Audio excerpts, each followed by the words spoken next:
안녕하십니까? 역사의 길을 따라 지혜를 찾아 떠나는 시간입니다. 서양 기독교 사상, 나아가 서구 문명 전체의 흐름을 바꾼 한 위대한 인물이 있습니다. 그의 이름은 오늘날 신학, 철학, 문학 등 수많은 분야에서 거대한 산맥처럼 우뚝 솟아 있습니다. 하지만 많은 사람들이 그가 유럽인이 아닌 뜨거운 태양의 땅, 북아프리카 출신이라는 사실을 잘 알지 못합니다. 그는 젊은 시절 쾌락과 지적 교만에 빠져 방황했던 반항아였고 한 여인을 뜨겁게 사랑했던 연인이었으며 아들을 둔 아버지였습니다. 그리고 마침내 모든 것을 버리고 진리를 향해 돌아선 구도자였습니다. 오늘 우리는 1600년 전 칠흑 같은 어둠 속에서 빛을 찾아 헤맸던 한 영혼의 위대한 여정을 따라가 보려 합니다.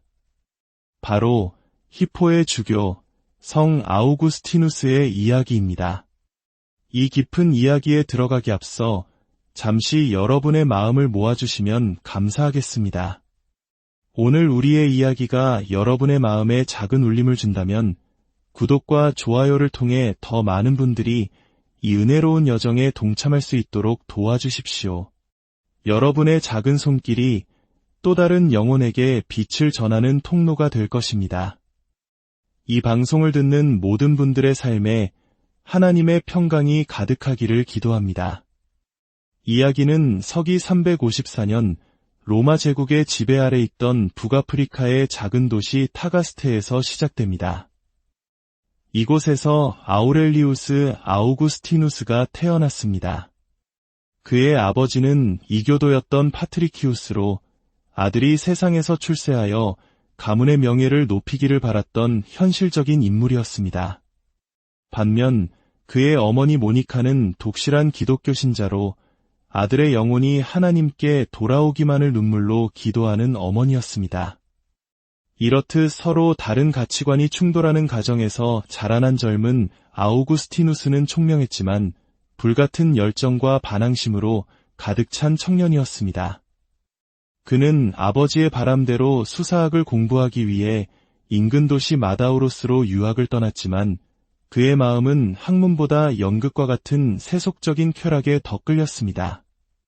어느 날 밤 그는 친구들과 함께 남의 밭에 있는 배를 훔칩니다.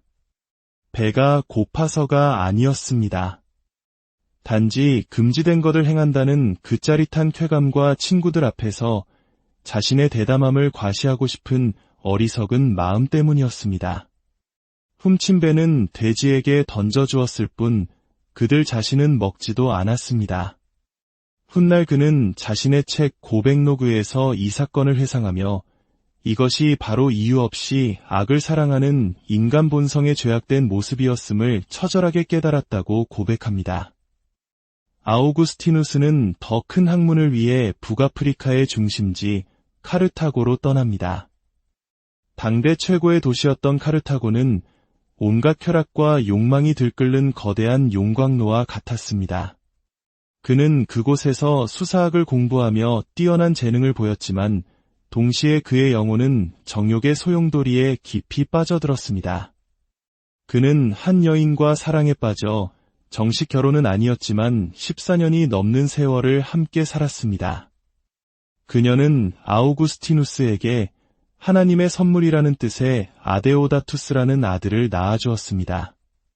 아들이 태어났지만 그의 지적인 방황은 멈추지 않았습니다. 당시 지식인들 사이에서 유행하던 마니교에 심취하게 된 것입니다. 마니교는 세상이 선한 빛의 왕국과 악한 어둠의 왕국, 이 두 가지 힘의 싸움으로 이루어져 있다고 가르쳤습니다. 인간의 영혼은 본래 빛에 속하지만 육체라는 어둠의 감옥에 갇혀 있으며 인간이 죄를 짓는 것은 자신의 의지가 아니라 내면에 있는 악한 본성 때문이라고 주장했습니다. 이러한 가르침은 죄에 대한 책임감에서 벗어나고 싶었던 젊은 아우구스티누스에게 매우 매력적으로 다가왔습니다. 그는 9년 동안이나 마니교의 열렬한 신봉자가 되어 기독교의 가르침을 비판하고 반박하는 데 앞장섰습니다. 그 시간 동안 타가스테에 있던 어머니 모니카의 눈에서는 눈물이 마를 날이 없었습니다. 아들이 이단의 가르침에 빠져 하나님에게서 멀어지는 것을 지켜보는 것은 그녀에게 죽음과도 같은 고통이었습니다. 그녀는 밤낮으로 아들의 영혼을 위해 기도했습니다. 하루는 한 주교를 찾아가 아들을 설득해달라고 애원했지만 주교는 아직 때가 아니라며 이렇게 말했습니다. 돌아가시오. 그리고 계속 기도하시오. 이 눈물의 아들은 결코 망하지 않을 것입니다. 이 말은 절망에 빠진 모니카에게 큰 위로와 희망이 되었습니다. 한국의 어머니들이 자식의 성공과 안녕을 위해 치맛바람을 일으키며 헌신하듯 모니카는 아들의 영혼 구원을 위해 온 삶을 바쳐 눈물의 기도를 드렸던 것입니다. 한편 아우구스티누스는 마니교의 가르침에 점차 의문을 품기 시작했습니다. 그의 명석한 지성은 마니교 교리의 모순들을 발견했고 그가 그토록 만나기를 고대했던 마니교의 최고 지도자 파우스투스와의 만남은 그에게 완전한 실망만을 안겨주었습니다. 파우스투스는 화려한 언변을 가졌을 뿐 아우구스티누스의 근본적인 질문에 아무런 해답도 주지 못했던 것입니다. 진리에 대한 갈증은 더욱 깊어졌고 그는 더 넓은 세상에서 명성을 얻기 위해 로마로 떠나기로 결심합니다. 어머니 모니카는 아들이 또다시 자신을 떠나 낯선 곳으로 가는 것을 극구 말렸습니다. 그러자 아우구스티누스는 친구를 배웅하는 척 어머니를 속이고 그녀가 항구 근처 성당에서 기도하는 사이 몰래 로마로 떠나는 배에 오릅니다. 뒤늦게 아들에게 속았다는 사실을 알게 된 모니카는 해변에 주저앉아 아들이 떠나간 바다를 바라보며 통곡했습니다. 하지만 로마에서의 삶도 순탄치 않았습니다. 학생들은 강의료를 떼어먹기 일쑤였고 그는 심한 열병을 앓으며 죽음의 문턱까지 갔습니다. 바로 그때 밀라노의 수사학 교수 자리가 비었다는 소식이 들려왔고 그는 운명처럼 밀라노로 향하게 됩니다. 이 밀라노행은 그의 인생을 송두리째 바꿀 하나님의 거대한 섭리의 시작이었습니다. 밀라노에는 당대 최고의 지성이자 설교가로 명성이 자자했던 암브로시우스 주교가 있었습니다. 아우구스티누스는 그의 웅변수를 배우기 위해 설교에 참석하기 시작했습니다. 처음에는 내용이 아닌 그의 화려한 말솜씨에만 관심이 있었습니다. 하지만 암브로시우스의 깊이 있는 성경 해석과 논리 정연한 설교는 그동안 기독교를 유치하고 비논리적이라 여겼던 아우구스티누스의 지적 교만을 서서히 무너뜨리기 시작했습니다. 그 무렵 아들을 향한 기도를 멈출 수 없었던 어머니 모니카가 험한 바닷길을 건너 밀라노까지 아들을 찾아왔습니다. 아들이 암브로시우스 주교의 설교를 듣고 있다는 사실에 그녀는 아들의 회심이 머지않았음을 직감하고 기쁨의 눈물을 흘렸습니다. 지적으로는 기독교의 진리를 받아들였지만 아우구스티누스의 마음은 여전히 두 개의 의지 사이에서 처절하게 갈등하고 있었습니다. 진리를 따르고 싶은 새로운 의지와 오랫동안 길들여진 육체의 쾌락을 놓지 못하는 낡은 의지가 그의 내면에서 격렬하게 싸우고 있었던 것입니다. 그는 죄의 사슬을 끊어내고 싶었지만 스스로의 힘으로는 도저히 불가능하다는 것을 깨닫고 깊은 절망에 빠졌습니다. 그러던 서기 386년의 어느 여름날 그는 친구 알리피우스와 함께 있던 정원에서 더 이상 견딜 수 없는 영혼의 고통에 휩싸여 홀로 무화과나무 아래로 달려가 울부짖었습니다. 주님, 언제까지입니까? 언제까지 진노하시겠나이까? 내일, 또 내일이란 말입니까? 왜 지금은 안 됩니까? 왜 바로 이 순간 저의 더러움을 끝내주시지 않습니까? 그가 흐느끼며 절규하던 바로 그 순간 어디선가 아이들이 노래하는 듯한 소리가 들려왔습니다. 톨레, 레게, 톨레, 레게. 집어서 읽어라. 집어서 읽어라. 아우구스티누스는 이것이 하나님의 음성임을 직감했습니다. 그는 떨리는 손으로 곁에 놓여있던 성경을 집어들었습니다. 그리고 눈에 처음 들어온 구절을 읽기 시작했습니다. 그것은 로마서 13장 13절과 14절의 말씀이었습니다. 방탕하거나 술 취하지 말며 음란하거나 호색하지 말며 다투거나 시기하지 말고 오직 주 예수 그리스도로 옷 입고 정욕을 위하여 육신의 일을 도모하지 말라. 이 말씀이 그의 마음에 꽂히는 순간 모든 의심의 어둠은 사라지고 평안의 빛이 그의 영혼을 가득 채웠습니다. 더 이상 읽을 필요가 없었습니다. 길고 길었던 32년간의 방황이 끝나는 순간이었습니다. 그는 즉시 어머니에게 달려가 이 기쁜 소식을 전했고 모니카는 평생의 눈물 기도가 마침내 응답받았음에 하나님께 감사하며 기쁨의 눈물을 흘렸습니다. 그 이듬해 아우구스티누스는 아들 아데오다투스와 함께 암브로시우스 주교에게 세례를 받습니다. 그리고 고향 아프리카로 돌아가 남은 생을 하나님께 바치기로 결심합니다. 하지만 고향으로 돌아가는 길에 오스티아 항구에서 어머니 모니카는 평안히 눈을 감습니다. 평생의 소원이었던 아들의 흘심을 본 그녀는 더 이상 이 땅에 미련이 없었던 것입니다. 아프리카로 돌아온 아우구스티누스는 히포의 주교가 되어 40년 가까이 교회를 섬기고 말씀을 전하며 수많은 이단 사상에 맞서 기독교의 진리를 변호했습니다. 그는 고백록, 신국론 등 232권이 넘는 방대한 저수를 남겼고 그의 신학 사상은 이후 1000년이 넘는 시간 동안 서방교회의 가장 중요한 기둥이 되었습니다. 서기 430년 반달족이 히포를 포위하고 있던 혼란 속에서 그는 76세의 나이로 하나님의 부르심을 받았습니다. 아우구스티누스의 삶은 한 인간이 얼마나 깊은 어둠 속에서 방황할 수 있는지, 그러나 하나님의 은혜가 얼마나 더 깊고 강력하게 한 영혼을 구원할 수 있는지를 보여주는 위대한 증거입니다. 그의 이야기는 우리에게 묻습니다. 당신은 지금 어디에서 진리를 찾고 있습니까? 당신의 마음은 무엇을 향해 있습니까? 아우구스티누스는 이렇게 고백했습니다. 주님, 당신께서는 당신을 위하여 저희를 만드셨나이다. 그래서 저희 마음은 당신 안에서 시기까지는 안식을 누리지 못하나이다. 이 위대한 성인의 고백처럼 방황하는 모든 영혼이 참된 안식처이신 하나님 안에서 평안을 찾기를 간절히 기도하며 오늘 이야기를 안녕하십니까? 역사의 길을 따라 지혜를 찾아 떠나는 시간입니다.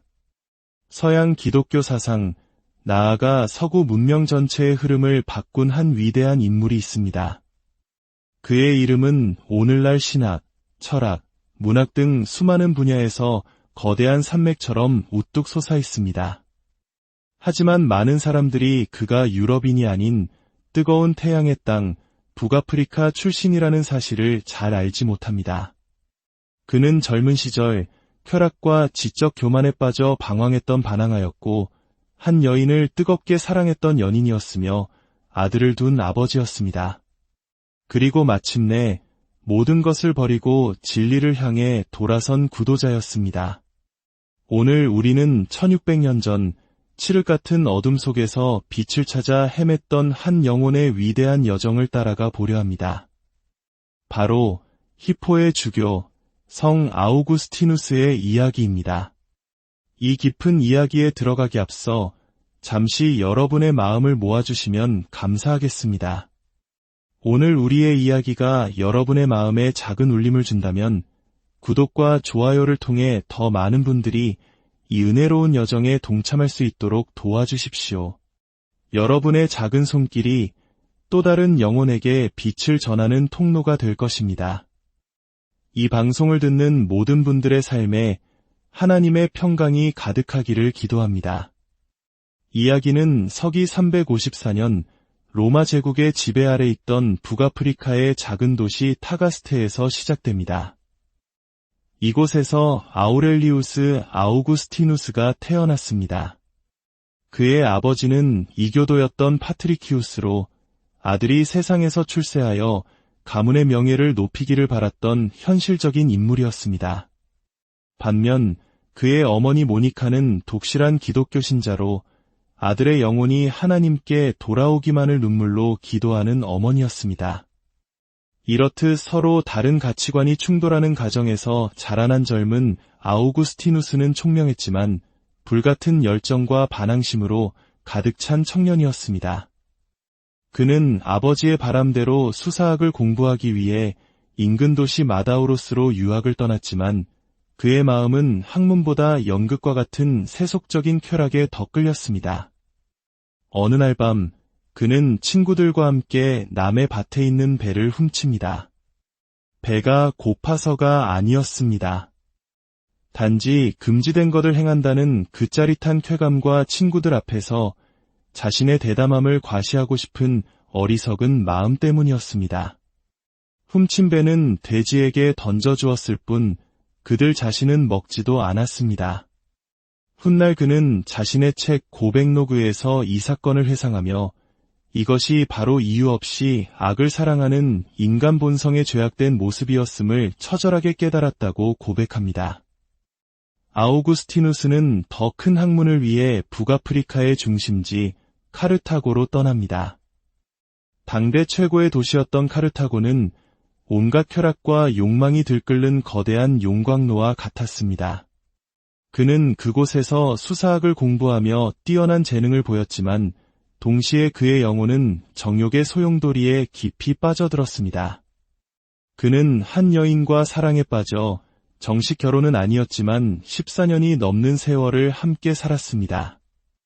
그녀는 아우구스티누스에게 하나님의 선물이라는 뜻의 아데오다투스라는 아들을 낳아주었습니다. 아들이 태어났지만 그의 지적인 방황은 멈추지 않았습니다. 당시 지식인들 사이에서 유행하던 마니교에 심취하게 된 것입니다. 마니교는 세상이 선한 빛의 왕국과 악한 어둠의 왕국, 이 두 가지 힘의 싸움으로 이루어져 있다고 가르쳤습니다. 인간의 영혼은 본래 빛에 속하지만 육체라는 어둠의 감옥에 갇혀 있으며 인간이 죄를 짓는 것은 자신의 의지가 아니라 내면에 있는 악한 본성 때문이라고 주장했습니다. 이러한 가르침은 죄에 대한 책임감에서 벗어나고 싶었던 젊은 아우구스티누스에게 매우 매력적으로 다가왔습니다. 그는 9년 동안이나 마니교의 열렬한 신봉자가 되어 기독교의 가르침을 비판하고 반박하는 데 앞장섰습니다. 그 시간 동안 타가스테에 있던 어머니 모니카의 눈에서는 눈물이 마를 날이 없었습니다. 아들이 이단의 가르침에 빠져 하나님에게서 멀어지는 것을 지켜보는 것은 그녀에게 죽음과도 같은 고통이었습니다. 그녀는 밤낮으로 아들의 영혼을 위해 기도했습니다. 하루는 한 주교를 찾아가 아들을 설득해달라고 애원했지만 주교는 아직 때가 아니라며 이렇게 말했습니다. 돌아가시오. 그리고 계속 기도하시오. 이 눈물의 아들은 결코 망하지 않을 것입니다.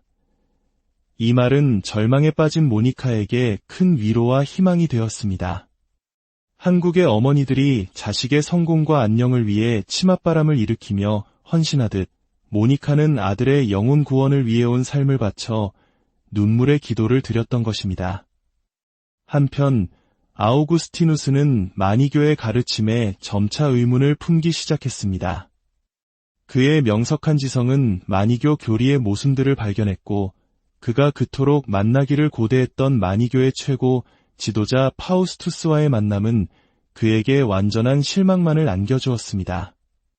파우스투스는 화려한 언변을 가졌을 뿐 아우구스티누스의 근본적인 질문에 아무런 해답도 주지 못했던 것입니다.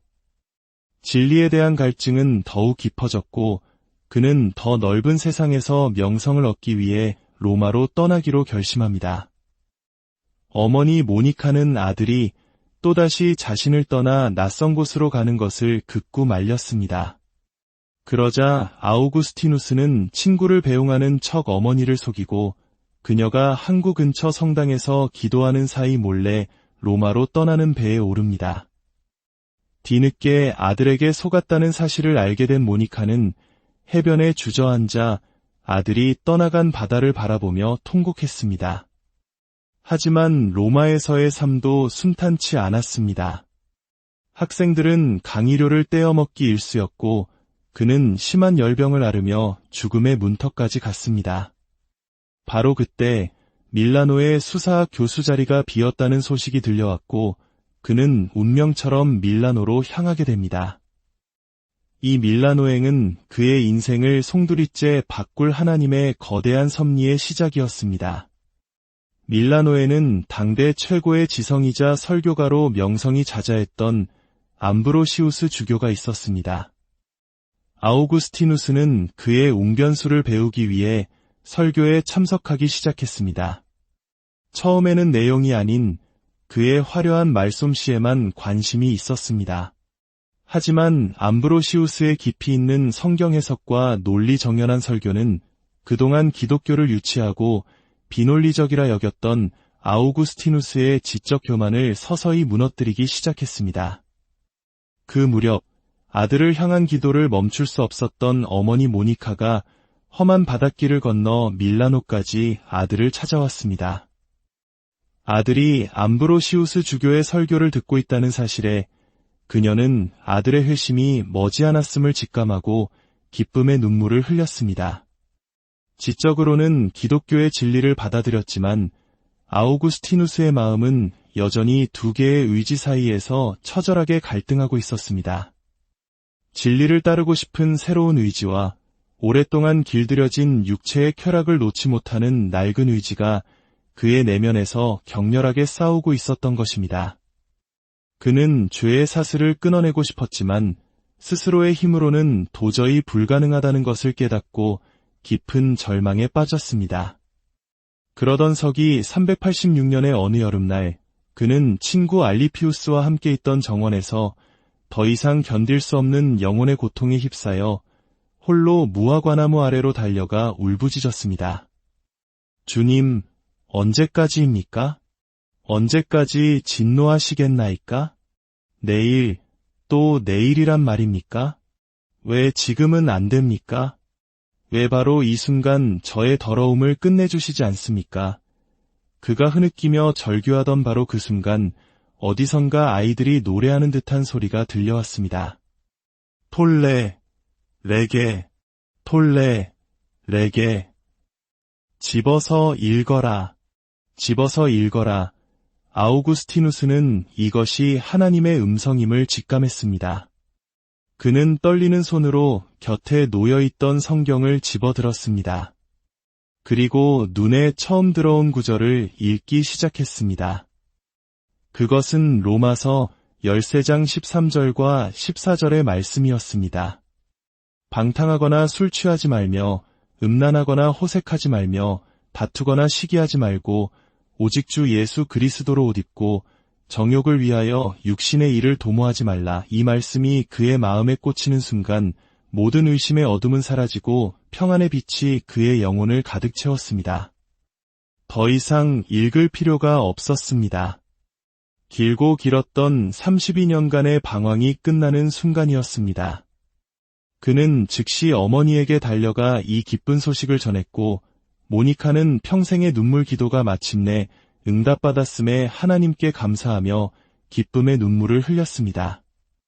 그 이듬해 아우구스티누스는 아들 아데오다투스와 함께 암브로시우스 주교에게 세례를 받습니다. 그리고 고향 아프리카로 돌아가 남은 생을 하나님께 바치기로 결심합니다. 하지만 고향으로 돌아가는 길에 오스티아 항구에서 어머니 모니카는 평안히 눈을 감습니다.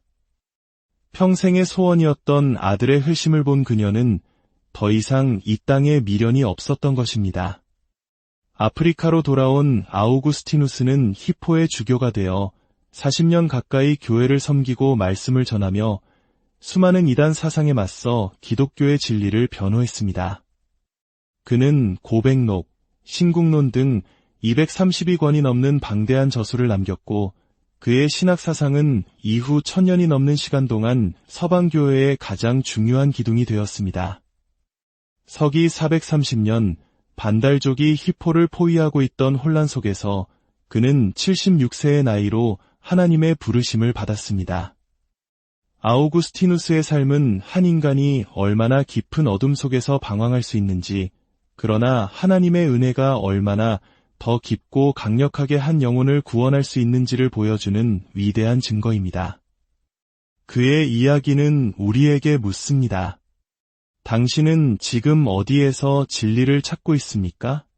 당신의 마음은 무엇을 향해 있습니까? 아우구스티누스는 이렇게 고백했습니다. 주님, 당신께서는 당신을 위하여 저희를 만드셨나이다. 그래서 저희 마음은 당신 안에서 시기까지는 안식을 누리지 못하나이다. 이 위대한 성인의 고백처럼 방황하는 모든 영혼이 참된 안식처이신 하나님 안에서 평안을 찾기를 간절히 기도하며 오늘 이야기를 안녕하십니까? 역사의 길을 따라 지혜를 찾아 떠나는 시간입니다. 서양 기독교 사상, 나아가 서구 문명 전체의 흐름을 바꾼 한 위대한 인물이 있습니다.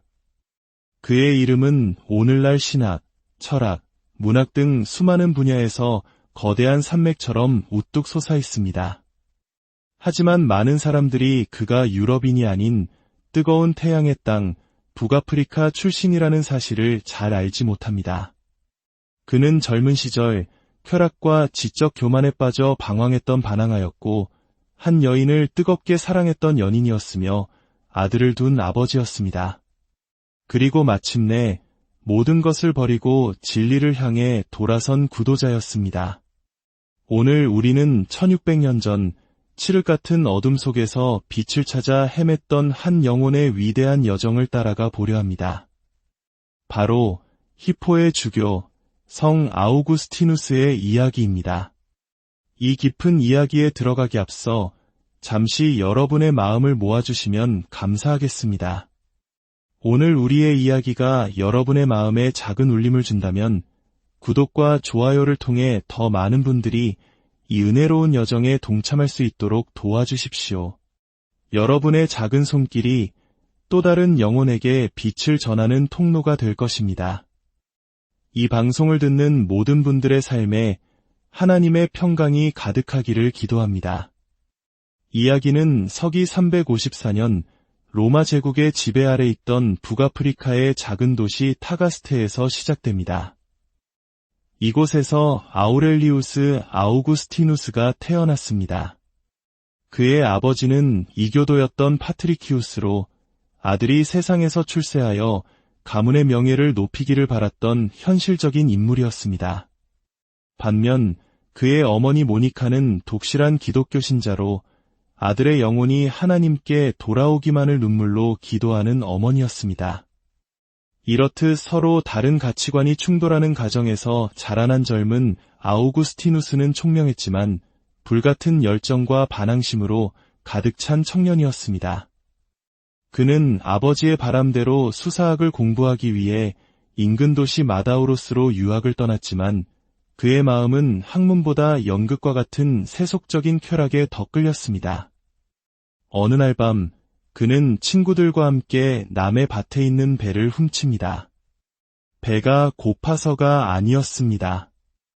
단지 금지된 것을 행한다는 그 짜릿한 쾌감과 친구들 앞에서 자신의 대담함을 과시하고 싶은 어리석은 마음 때문이었습니다. 훔친 배는 돼지에게 던져주었을 뿐 그들 자신은 먹지도 않았습니다. 훗날 그는 자신의 책 고백로그에서 이 사건을 회상하며 이것이 바로 이유 없이 악을 사랑하는 인간 본성에 죄악된 모습이었음을 처절하게 깨달았다고 고백합니다.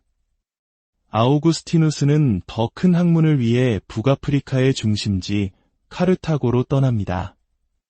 당대 최고의 도시였던 카르타고는 온갖 쾌락과 욕망이 들끓는 거대한 용광로와 같았습니다. 그는 그곳에서 수사학을 공부하며 뛰어난 재능을 보였지만 동시에 그의 영혼은 정욕의 소용돌이에 깊이 빠져들었습니다. 그는 한 여인과 사랑에 빠져 정식 결혼은 아니었지만 14년이 넘는 세월을 함께 살았습니다. 그녀는 아우구스티누스에게 하나님의 선물이라는 뜻의 아데오다투스라는 아들을 낳아주었습니다. 아들이 태어났지만 그의 지적인 방황은 멈추지 않았습니다. 당시 지식인들 사이에서 유행하던 마니교에 심취하게 된 것입니다. 마니교는 세상이 선한 빛의 왕국과 악한 어둠의 왕국, 이 두 가지 힘의 싸움으로 이루어져 있다고 가르쳤습니다. 인간의 영혼은 본래 빛에 속하지만 육체라는 어둠의 감옥에 갇혀 있으며 인간이 죄를 짓는 것은 자신의 의지가 아니라 내면에 있는 악한 본성 때문이라고 주장했습니다. 이러한 가르침은 죄에 대한 책임감에서 벗어나고 싶었던 젊은 아우구스티누스에게 매우 매력적으로 다가왔습니다. 그는 9년 동안이나 마니교의 열렬한 신봉자가 되어 기독교의 가르침을 비판하고 반박하는 데 앞장섰습니다. 그 시간 동안 타가스테에 있던 어머니 모니카의 눈에서는 눈물이 마를 날이 없었습니다. 아들이 이단의 가르침에 빠져 하나님에게서 멀어지는 것을 지켜보는 것은 그녀에게 죽음과도 같은 고통이었습니다. 그녀는 밤낮으로 아들의 영혼을 위해 기도했습니다. 하루는 한 주교를 찾아가 아들을 설득해달라고 애원했지만 주교는 아직 때가 아니라며 이렇게 말했습니다. 돌아가시오. 그리고 계속 기도하시오. 이 눈물의 아들은 결코 망하지 않을 것입니다. 이 말은 절망에 빠진 모니카에게 큰 위로와 희망이 되었습니다.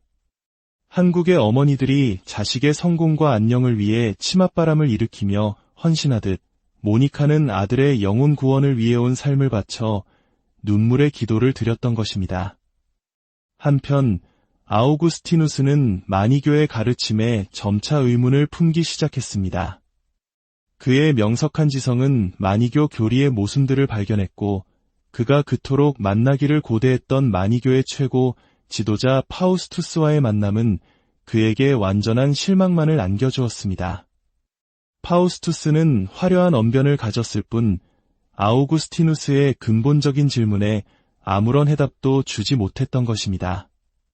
진리에 대한 갈증은 더욱 깊어졌고 그는 더 넓은 세상에서 명성을 얻기 위해 로마로 떠나기로 결심합니다. 어머니 모니카는 아들이 또다시 자신을 떠나 낯선 곳으로 가는 것을 극구 말렸습니다. 그러자 아우구스티누스는 친구를 배웅하는 척 어머니를 속이고 그녀가 항구 근처 성당에서 기도하는 사이 몰래 로마로 떠나는 배에 오릅니다. 뒤늦게 아들에게 속았다는 사실을 알게 된 모니카는 해변에 주저앉아 아들이 떠나간 바다를 바라보며 통곡했습니다. 하지만 로마에서의 삶도 순탄치 않았습니다. 학생들은 강의료를 떼어먹기 일쑤였고 그는 심한 열병을 앓으며 죽음의 문턱까지 갔습니다. 바로 그때 밀라노의 수사학 교수 자리가 비었다는 소식이 들려왔고 그는 운명처럼 밀라노로 향하게 됩니다. 이 밀라노행은 그의 인생을 송두리째 바꿀 하나님의 거대한 섭리의 시작이었습니다. 밀라노에는 당대 최고의 지성이자 설교가로 명성이 자자했던 암브로시우스 주교가 있었습니다. 아우구스티누스는 그의 웅변수를 배우기 위해 설교에 참석하기 시작했습니다. 처음에는 내용이 아닌 그의 화려한 말솜씨에만 관심이 있었습니다. 하지만 암브로시우스의 깊이 있는 성경 해석과 논리 정연한 설교는 그동안 기독교를 유치하고 비논리적이라 여겼던 아우구스티누스의 지적 교만을 서서히 무너뜨리기 시작했습니다. 그 무렵 아들을 향한 기도를 멈출 수 없었던 어머니 모니카가 험한 바닷길을 건너 밀라노까지 아들을 찾아왔습니다.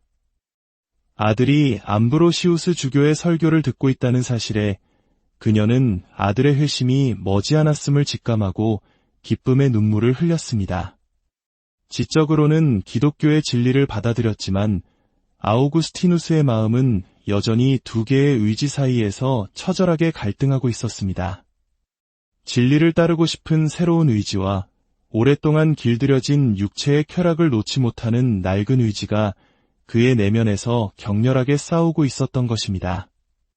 그는 죄의 사슬을 끊어내고 싶었지만 스스로의 힘으로는 도저히 불가능하다는 것을 깨닫고 깊은 절망에 빠졌습니다. 그러던 서기 386년의 어느 여름날, 그는 친구 알리피우스와 함께 있던 정원에서 더 이상 견딜 수 없는 영혼의 고통에 휩싸여 홀로 무화과나무 아래로 달려가 울부짖었습니다. 주님, 언제까지입니까? 언제까지 진노하시겠나이까? 내일, 또 내일이란 말입니까? 왜 지금은 안 됩니까? 왜 바로 이 순간 저의 더러움을 끝내주시지 않습니까? 그가 흐느끼며 절규하던 바로 그 순간 어디선가 아이들이 노래하는 듯한 소리가 들려왔습니다. 톨레, 레게, 톨레, 레게. 집어서 읽어라. 집어서 읽어라. 아우구스티누스는 이것이 하나님의 음성임을 직감했습니다. 그는 떨리는 손으로 곁에 놓여있던 성경을 집어들었습니다. 그리고 눈에 처음 들어온 구절을 읽기 시작했습니다. 그것은 로마서 13장 13절과 14절의 말씀이었습니다. 방탕하거나 술 취하지 말며 음란하거나 호색하지 말며 다투거나 시기하지 말고 오직 주 예수 그리스도로 옷 입고 정욕을 위하여 육신의 일을 도모하지 말라. 이 말씀이 그의 마음에 꽂히는 순간 모든 의심의 어둠은 사라지고 평안의 빛이 그의 영혼을 가득 채웠습니다. 더 이상 읽을 필요가 없었습니다. 길고 길었던 32년간의 방황이 끝나는 순간이었습니다. 그는 즉시 어머니에게 달려가 이 기쁜 소식을 전했고 모니카는 평생의 눈물 기도가 마침내 응답받았음에 하나님께 감사하며 기쁨의 눈물을 흘렸습니다. 그 이듬해 아우구스티누스는 아들 아데오다투스와 함께 암브로시우스 주교에게 세례를 받습니다. 그리고 고향 아프리카로 돌아가 남은 생을 하나님께 바치기로 결심합니다. 하지만 고향으로 돌아가는 길에 오스티아 항구에서 어머니 모니카는 평안히 눈을 감습니다. 평생의 소원이었던 아들의 흘심을 본 그녀는 더 이상 이 땅에 미련이 없었던 것입니다. 아프리카로 돌아온 아우구스티누스는 히포의 주교가 되어 40년 가까이 교회를 섬기고 말씀을 전하며 수많은 이단 사상에 맞서 기독교의 진리를 변호했습니다. 그는 고백록, 신국론 등 232권이 넘는 방대한 저수를 남겼고 그의 신학 사상은 이후 1000년이 넘는 시간 동안 서방교회의 가장 중요한 기둥이 되었습니다. 서기 430년 반달족이 히포를 포위하고 있던 혼란 속에서 그는 76세의 나이로 하나님의 부르심을 받았습니다. 아우구스티누스의 삶은 한 인간이 얼마나 깊은 어둠 속에서 방황할 수 있는지, 그러나 하나님의 은혜가 얼마나 더 깊고 강력하게 한 영혼을 구원할 수 있는지를 보여주는 위대한 증거입니다. 그의 이야기는 우리에게 묻습니다. 당신은 지금 어디에서 진리를 찾고 있습니까? 당신의 마음은 무엇을 향해 있습니까? 아우구스티누스는 이렇게 고백했습니다. 주님, 당신께서는 당신을 위하여 저희를 만드셨나이다. 그래서 저희 마음은 당신 안에서 시기까지는 안식을 누리지 못하나이다. 이 위대한 성인의 고백처럼 방황하는 모든 영혼이 참된 안식처이신 하나님 안에서 평안을 찾기를 간절히 기도하며 오늘 이야기를 안녕하십니까? 역사의 길을 따라 지혜를 찾아 떠나는 시간입니다. 서양 기독교 사상, 나아가 서구 문명 전체의 흐름을 바꾼 한 위대한 인물이 있습니다. 그의 이름은 오늘날 신학, 철학, 문학 등 수많은 분야에서 거대한 산맥처럼 우뚝 솟아 있습니다. 하지만 많은 사람들이 그가 유럽인이 아닌 뜨거운 태양의 땅, 북아프리카 출신이라는 사실을 잘 알지 못합니다. 그는 젊은 시절 쾌락과 지적 교만에 빠져 방황했던 반항아였고 한 여인을 뜨겁게 사랑했던 연인이었으며 아들을 둔 아버지였습니다. 그리고 마침내 모든 것을 버리고 진리를 향해 돌아선 구도자였습니다. 오늘 우리는 1600년 전 칠흑 같은 어둠 속에서 빛을 찾아 헤맸던 한 영혼의 위대한 여정을 따라가 보려 합니다. 바로 히포의 주교 성 아우구스티누스의 이야기입니다. 이 깊은 이야기에 들어가기 앞서 잠시 여러분의 마음을 모아주시면 감사하겠습니다. 오늘 우리의 이야기가 여러분의 마음에 작은 울림을 준다면 구독과 좋아요를 통해 더 많은 분들이 이 은혜로운 여정에 동참할 수 있도록 도와주십시오. 여러분의 작은 손길이 또 다른 영혼에게 빛을 전하는 통로가 될 것입니다. 이 방송을 듣는 모든 분들의 삶에 하나님의 평강이 가득하기를 기도합니다. 이야기는 서기 354년 로마 제국의 지배 아래 있던 북아프리카의 작은 도시 타가스테에서 시작됩니다. 이곳에서 아우렐리우스 아우구스티누스가 태어났습니다. 그의 아버지는 이교도였던 파트리키우스로 아들이 세상에서 출세하여 가문의 명예를 높이기를 바랐던 현실적인 인물이었습니다.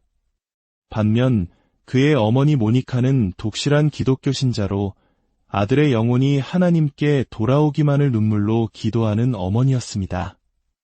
이렇듯 서로 다른 가치관이 충돌하는 가정에서 자라난 젊은 아우구스티누스는 총명했지만 불같은 열정과 반항심으로 가득 찬 청년이었습니다.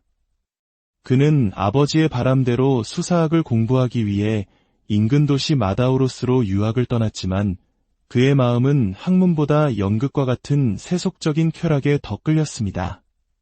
어느 날 밤 그는 친구들과 함께 남의 밭에 있는 배를 훔칩니다. 배가 고파서가 아니었습니다. 단지 금지된 것을 행한다는 그 짜릿한 쾌감과 친구들 앞에서 자신의 대담함을 과시하고 싶은 어리석은 마음 때문이었습니다. 훔친 배는 돼지에게 던져주었을 뿐 그들 자신은 먹지도 않았습니다. 훗날 그는 자신의 책 고백로그에서 이 사건을 회상하며 이것이 바로 이유 없이 악을 사랑하는 인간 본성에 죄악된 모습이었음을 처절하게 깨달았다고 고백합니다. 아우구스티누스는 더 큰 학문을 위해 북아프리카의 중심지 카르타고로 떠납니다. 당대 최고의 도시였던 카르타고는 온갖 쾌락과 욕망이 들끓는 거대한 용광로와 같았습니다. 그는 그곳에서 수사학을 공부하며 뛰어난 재능을 보였지만 동시에 그의 영혼은 정욕의 소용돌이에 깊이 빠져들었습니다. 그는 한 여인과 사랑에 빠져 정식 결혼은 아니었지만 14년이 넘는 세월을 함께 살았습니다. 그녀는 아우구스티누스에게 하나님의 선물이라는 뜻의 아데오다투스라는 아들을 낳아주었습니다. 아들이 태어났지만 그의 지적인 방황은 멈추지 않았습니다. 당시 지식인들 사이에서 유행하던 마니교에 심취하게 된 것입니다. 마니교는 세상이 선한 빛의 왕국과 악한 어둠의 왕국, 이 두 가지 힘의 싸움으로 이루어져 있다고 가르쳤습니다. 인간의 영혼은 본래 빛에 속하지만 육체라는 어둠의 감옥에 갇혀 있으며 인간이 죄를 짓는 것은 자신의 의지가 아니라 내면에 있는 악한 본성 때문이라고 주장했습니다. 이러한 가르침은 죄에 대한 책임감에서 벗어나고 싶었던 젊은 아우구스티누스에게 매우 매력적으로 다가왔습니다. 그는 9년 동안이나 마니교의 열렬한 신봉자가 되어 기독교의 가르침을 비판하고 반박하는 데 앞장섰습니다. 그 시간 동안 타가스테에 있던 어머니 모니카의 눈에서는 눈물이 마를 날이 없었습니다. 아들이 이단의 가르침에 빠져 하나님에게서 멀어지는 것을 지켜보는 것은 그녀에게 죽음과도 같은 고통이었습니다. 그녀는 밤낮으로 아들의 영혼을 위해 기도했습니다. 하루는 한 주교를 찾아가 아들을 설득해달라고 애원했지만 주교는 아직 때가 아니라며 이렇게 말했습니다. 돌아가시오. 그리고 계속 기도하시오. 이 눈물의 아들은 결코 망하지 않을 것입니다. 이 말은 절망에 빠진 모니카에게 큰 위로와 희망이 되었습니다. 한국의 어머니들이 자식의 성공과 안녕을 위해 치맛바람을 일으키며 헌신하듯 모니카는 아들의 영혼 구원을 위해 온 삶을 바쳐 눈물의 기도를 드렸던 것입니다. 한편 아우구스티누스는 마니교의 가르침에 점차 의문을 품기 시작했습니다. 그의 명석한 지성은 마니교 교리의 모순들을 발견했고 그가 그토록 만나기를 고대했던 마니교의 최고 지도자 파우스투스와의 만남은 그에게 완전한 실망만을 안겨주었습니다. 파우스투스는 화려한 언변을 가졌을 뿐 아우구스티누스의 근본적인 질문에 아무런 해답도 주지 못했던 것입니다. 진리에 대한 갈증은 더욱 깊어졌고 그는 더 넓은 세상에서 명성을 얻기 위해 로마로 떠나기로 결심합니다. 어머니 모니카는 아들이 또다시 자신을 떠나 낯선 곳으로 가는 것을 극구 말렸습니다. 그러자 아우구스티누스는 친구를 배웅하는 척 어머니를 속이고 그녀가 항구 근처 성당에서 기도하는 사이 몰래 로마로 떠나는 배에 오릅니다. 뒤늦게 아들에게 속았다는 사실을 알게 된 모니카는 해변에 주저앉아 아들이 떠나간 바다를 바라보며 통곡했습니다. 하지만 로마에서의 삶도 순탄치 않았습니다. 학생들은 강의료를 떼어먹기 일쑤였고 그는 심한 열병을 앓으며 죽음의 문턱까지 갔습니다. 바로 그때 밀라노의 수사학 교수 자리가 비었다는 소식이 들려왔고 그는 운명처럼 밀라노로 향하게 됩니다. 이 밀라노행은 그의 인생을 송두리째 바꿀 하나님의 거대한 섭리의 시작이었습니다. 밀라노에는 당대 최고의 지성이자 설교가로 명성이 자자했던 암브로시우스 주교가 있었습니다. 아우구스티누스는 그의 웅변수를 배우기 위해 설교에 참석하기 시작했습니다. 처음에는 내용이 아닌 그의 화려한 말솜씨에만 관심이 있었습니다. 하지만 암브로시우스의 깊이 있는 성경 해석과 논리 정연한 설교는 그동안 기독교를 유치하고 비논리적이라 여겼던 아우구스티누스의 지적 교만을 서서히 무너뜨리기 시작했습니다. 그 무렵 아들을 향한 기도를 멈출 수 없었던 어머니 모니카가 험한 바닷길을 건너 밀라노까지 아들을 찾아왔습니다. 아들이 암브로시우스 주교의 설교를 듣고 있다는 사실에 그녀는 아들의 회심이 머지않았음을 직감하고 기쁨의 눈물을 흘렸습니다. 지적으로는 기독교의 진리를 받아들였지만 아우구스티누스의 마음은 여전히 두 개의 의지 사이에서 처절하게 갈등하고 있었습니다. 진리를 따르고 싶은 새로운 의지와 오랫동안 길들여진 육체의 쾌락을 놓지 못하는 낡은 의지가 그의 내면에서 격렬하게 싸우고 있었던 것입니다. 그는 죄의 사슬을 끊어내고 싶었지만 스스로의 힘으로는 도저히 불가능하다는 것을 깨닫고 깊은 절망에 빠졌습니다. 그러던 서기 386년의 어느 여름날 그는 친구 알리피우스와 함께 있던 정원에서 더 이상 견딜 수 없는 영혼의 고통에 휩싸여 홀로 무화과나무 아래로 달려가 울부짖었습니다. 주님, 언제까지입니까? 언제까지 진노하시겠나이까? 내일, 또 내일이란 말입니까? 왜 지금은 안 됩니까? 왜 바로 이 순간 저의 더러움을 끝내주시지 않습니까? 그가 흐느끼며 절규하던 바로 그 순간 어디선가 아이들이 노래하는 듯한 소리가 들려왔습니다. 톨레, 레게, 톨레, 레게. 집어서 읽어라. 집어서 읽어라. 아우구스티누스는 이것이 하나님의 음성임을 직감했습니다. 그는 떨리는 손으로 곁에 놓여있던 성경을 집어들었습니다. 그리고 눈에 처음 들어온 구절을 읽기 시작했습니다. 그것은 로마서 13장 13절과 14절의 말씀이었습니다. 방탕하거나 술 취하지 말며 음란하거나 호색하지 말며 다투거나 시기하지 말고 오직 주 예수 그리스도로 옷 입고 정욕을 위하여 육신의 일을 도모하지 말라. 이 말씀이 그의 마음에 꽂히는 순간 모든 의심의 어둠은 사라지고 평안의 빛이 그의 영혼을 가득 채웠습니다. 더 이상 읽을 필요가 없었습니다. 길고 길었던 32년간의 방황이 끝나는 순간이었습니다. 그는 즉시 어머니에게 달려가 이 기쁜 소식을 전했고 모니카는 평생의 눈물 기도가 마침내 응답받았음에 하나님께 감사하며 기쁨의 눈물을 흘렸습니다. 그 이듬해 아우구스티누스는 아들 아데오다투스와 함께 암브로시우스 주교에게 세례를 받습니다.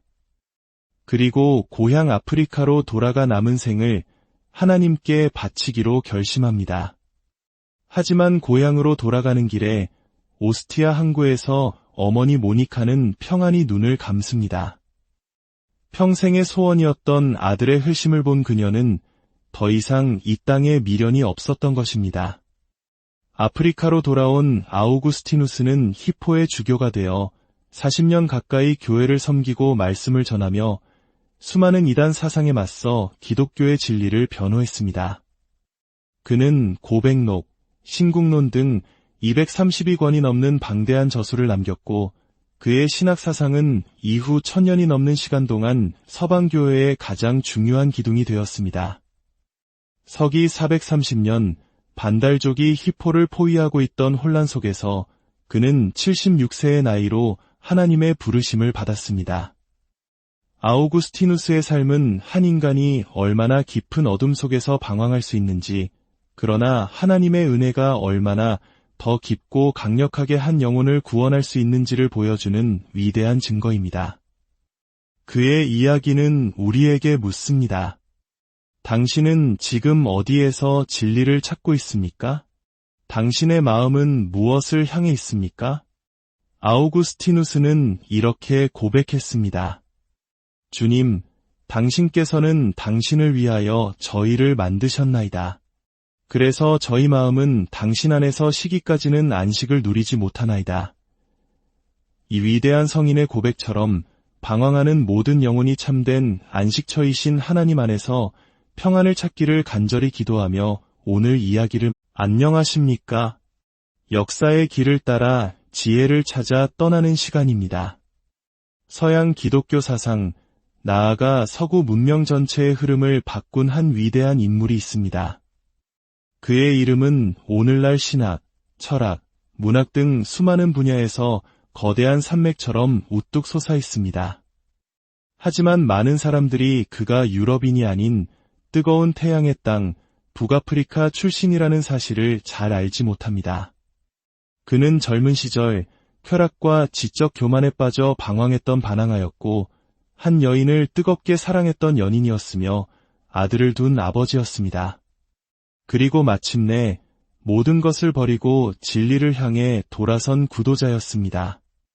오늘 우리는 1600년 전 칠흑 같은 어둠 속에서 빛을 찾아 헤맸던 한 영혼의 위대한 여정을 따라가 보려 합니다.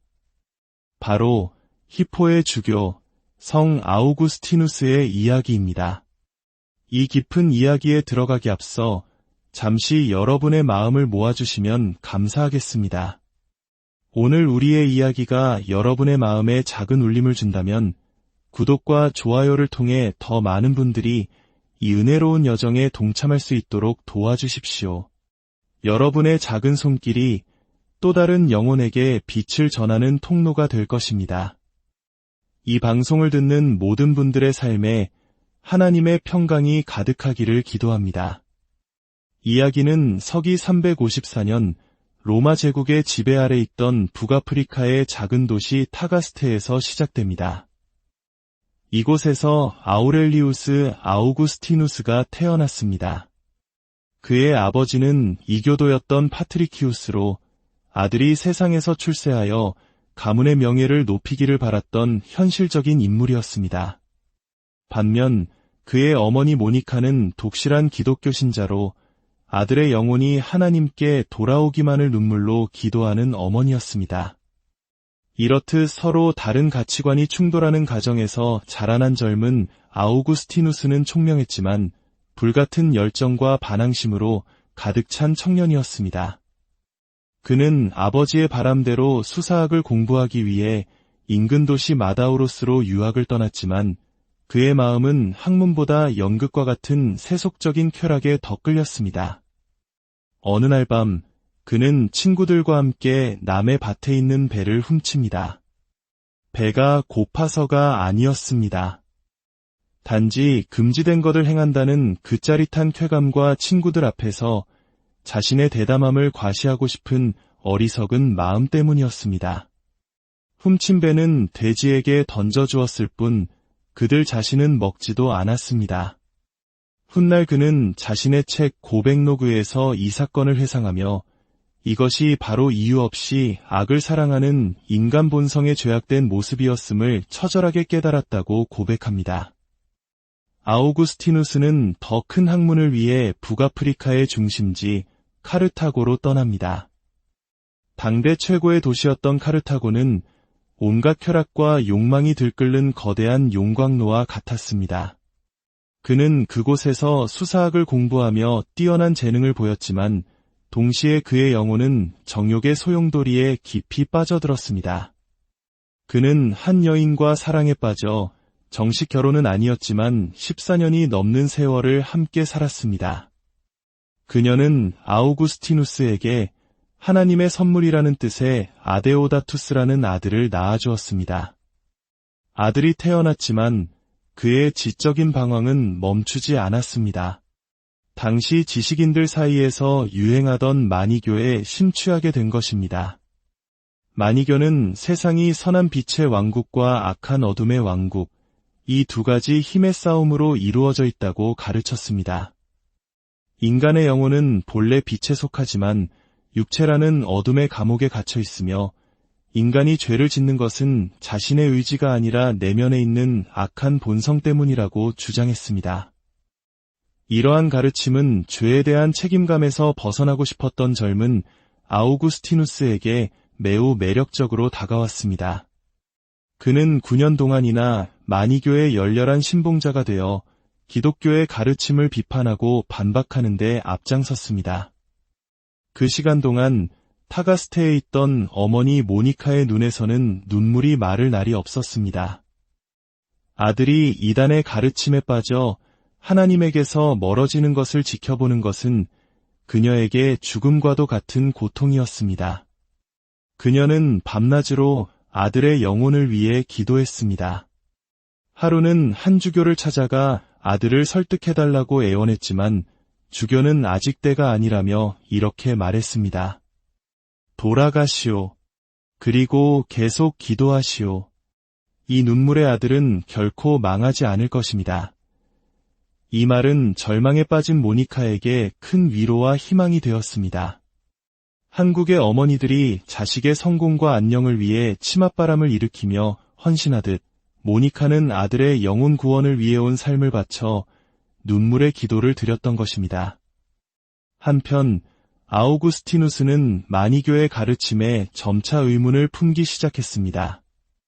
그의 명석한 지성은 마니교 교리의 모순들을 발견했고 그가 그토록 만나기를 고대했던 마니교의 최고 지도자 파우스투스와의 만남은 그에게 완전한 실망만을 안겨주었습니다. 파우스투스는 화려한 언변을 가졌을 뿐 아우구스티누스의 근본적인 질문에 아무런 해답도 주지 못했던 것입니다. 진리에 대한 갈증은 더욱 깊어졌고 그는 더 넓은 세상에서 명성을 얻기 위해 로마로 떠나기로 결심합니다. 어머니 모니카는 아들이 또다시 자신을 떠나 낯선 곳으로 가는 것을 극구 말렸습니다. 그러자 아우구스티누스는 친구를 배웅하는 척 어머니를 속이고 그녀가 항구 근처 성당에서 기도하는 사이 몰래 로마로 떠나는 배에 오릅니다. 뒤늦게 아들에게 속았다는 사실을 알게 된 모니카는 해변에 주저앉아 아들이 떠나간 바다를 바라보며 통곡했습니다. 하지만 로마에서의 삶도 순탄치 않았습니다. 학생들은 강의료를 떼어먹기 일쑤였고 그는 심한 열병을 앓으며 죽음의 문턱까지 갔습니다. 바로 그때 밀라노의 수사학 교수 자리가 비었다는 소식이 들려왔고 그는 운명처럼 밀라노로 향하게 됩니다. 이 밀라노행은 그의 인생을 송두리째 바꿀 하나님의 거대한 섭리의 시작이었습니다. 밀라노에는 당대 최고의 지성이자 설교가로 명성이 자자했던 암브로시우스 주교가 있었습니다. 아우구스티누스는 그의 웅변수를 배우기 위해 설교에 참석하기 시작했습니다. 처음에는 내용이 아닌 그의 화려한 말솜씨에만 관심이 있었습니다. 하지만 암브로시우스의 깊이 있는 성경 해석과 논리 정연한 설교는 그동안 기독교를 유치하고 비논리적이라 여겼던 아우구스티누스의 지적 교만을 서서히 무너뜨리기 시작했습니다. 그 무렵 아들을 향한 기도를 멈출 수 없었던 어머니 모니카가 험한 바닷길을 건너 밀라노까지 아들을 찾아왔습니다. 아들이 암브로시우스 주교의 설교를 듣고 있다는 사실에 그녀는 아들의 회심이